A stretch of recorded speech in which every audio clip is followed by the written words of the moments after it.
So we're continuing our process of making plantain salve. 2 weeks ago we went out, we picked the plantain, we found it out in the yard. We picked it, we washed it, we bruised it, we put it in this little jar with oil. You can see it's much darker now than it was when it started. So now we're going to go through the process of kind of draining it and straining it and getting it ready for making a salve. I didn't refrigerate this. This sat on a counter for 2 weeks. Every day I kind of tipped it a little bit like I just did, just to kind of mix everything up in there. So the first thing I like to do is use a stainless steel colander, and I will just pour the whole mess right in there and just let it drain out there.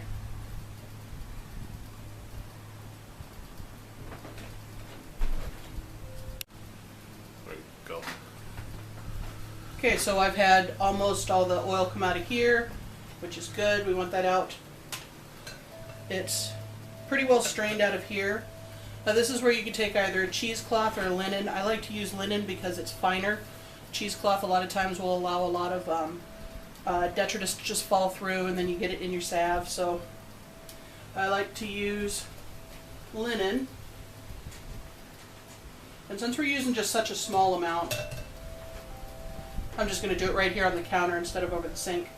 But you just want to squeeze out the last of that oil.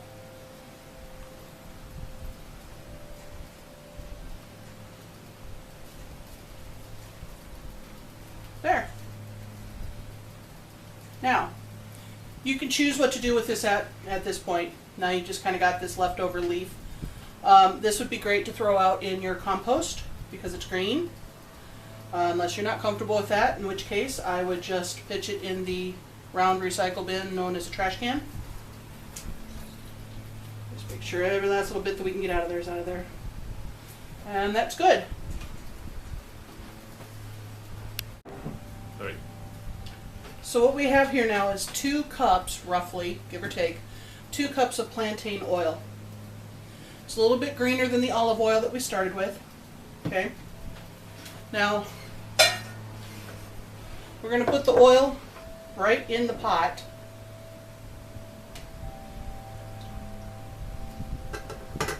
And let that just drip out for a minute. The way this works is for a good salve, for a nice creamy salve, if you're using beeswax, you want 6 parts of oil to 1 part of wax. So, math, 2 cups is 16 fluid ounces. 16 ounces, we want 1 per 6. So we're going to do about 3 ounces worth of beeswax, a little light on the ounces. 1 tablespoon is half an ounce. Doing my math while we're letting this drip. This is all a process here. Half a cup. Yes. That's right. So 1 tablespoon is half an ounce. So if we want 3 ounces, we want 6 tablespoons. Yes. 1 tablespoon.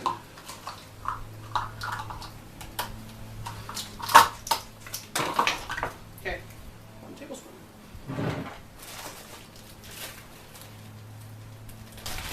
Want 6 of these guys. So. And I'm going to do them real light, not real full up to the top there. So 1, 2,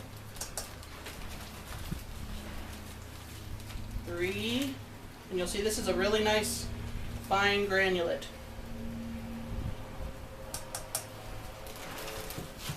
4, 5, and 6. And that's a really good question, you asking me why it's granulated. Smart thinking. Because a smart kitchen witch learns the hard way that when you buy block beeswax, you tear up all of your knives and you spend all day shaving beeswax. Buy the granulated. You'll be very happy if you do. Not only that, it melts quicker. So you're not standing at the stove for half an hour waiting for it to melt. Okay, so we have all the oil that will be out of here, and everything is in here. And you can kind of see, here's the wax, here's some oil. We're going to look at it on the stove though. Okay, so now we're going to cook the plantain. You've got a close-up of the pot going on here. So I'm going to put my burner on about medium because I don't want it to be real hot. Now you can see in here, you can see the granulate. Sorry, my spoon has burn marks. You can see the granulated wax just kind of sitting there inside the oil. So you want to stir this. You don't have to go gangbusters about it, but you do want to stir it pretty well. You're going to stir this until the wax melts, and it doesn't take long. And the reason I'm actually filming this instead of just saying heat it until the wax melts is because it's really wicked cool when it melts. It just does it all of a sudden when you do the granulate like this. So remember, we're on medium heat, maybe a little bit higher, but not too much. And you want to stir it every now and then just so that it doesn't, just so it doesn't scorch any. Break up any little chunks you have in the wax. And this really does go pretty quick.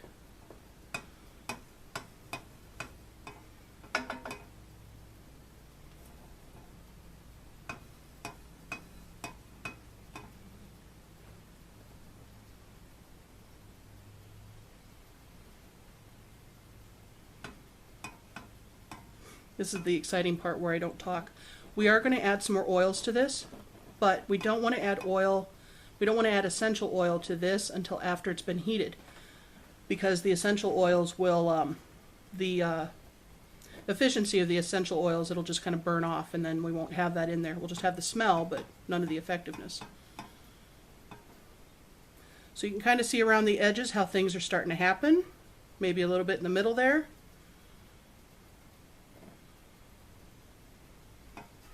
Starting to think a little bit about a boil. You can still see all the granulate in there.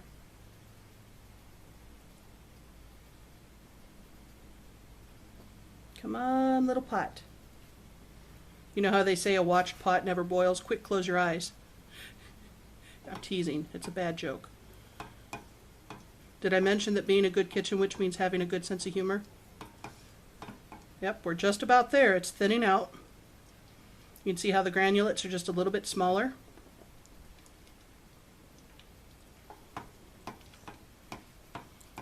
And here we go. It's just about to do it.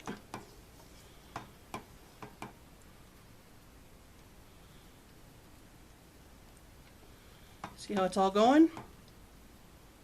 And that's just how quick and easy it is to do it with wax. All gone. Except for those little flecks, and those little flecks will work themselves out in the next couple of minutes. And that's it. All done. Okay, so now we've made this lovely little juicy business here. This has got our oil and wax in it. The next thing that we're going to want to do is add some essential oils.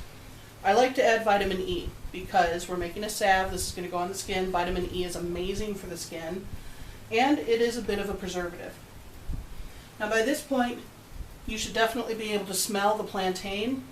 The olive oil is not the predominant scent anymore. So for the vitamin E oil, I always put a little dollop in there. You know, a good amount is good, but vitamin E oil can be expensive. So kind of use your discretion. What can you afford to put in it? I like to put lavender oil in because lavender is nice and soothing. Usually put about a half a dozen drops in a batch about this size. So come on. 1, 2, 3, 4, 5, 6, and 1 just for special, because I like to. I also like to add peppermint, but not very much, just a little tiny bit. And this is where your eyedroppers come into play. So just about 3 or 4 drops.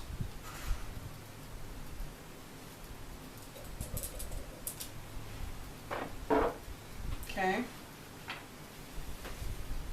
Just kind of bring it all together.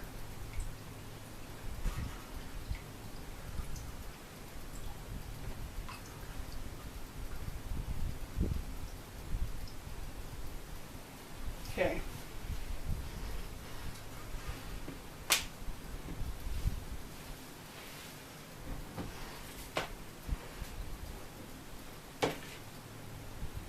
pour it in here first, even though I know I'm going to lose a little bit because I like to have that spout to work with.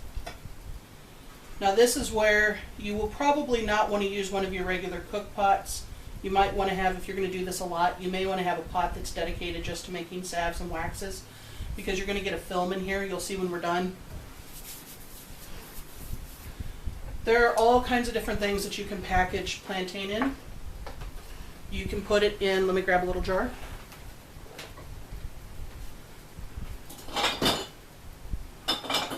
You can put it in little jars. I like making things with pimentos. So I like to save my little pimento jars.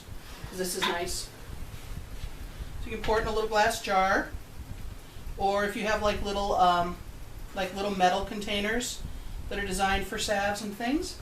I always try to make sure I do it on a cookie sheet so that if it spills, then I don't have a big, horrible mess. This is my favorite though. These are chapstick containers. You can get these at, we get these at a place called Community Pharmacy, which is kind of a holistic pharmacy. They give you herbs and spices and essential oils and containers and things. But I really like to pour it in these little chapstick containers because then you have something you can carry around with you. Oh, and there we are. That one's all full up.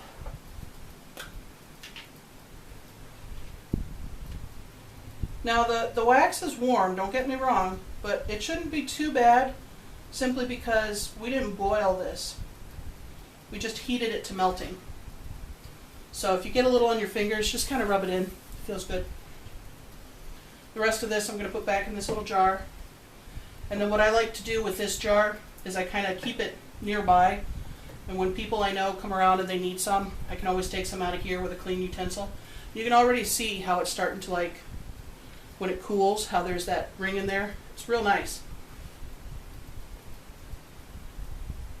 As this cools, it'll get thicker, but as it is right now, it's a really nice salve consistency. It's just a little bit tacky.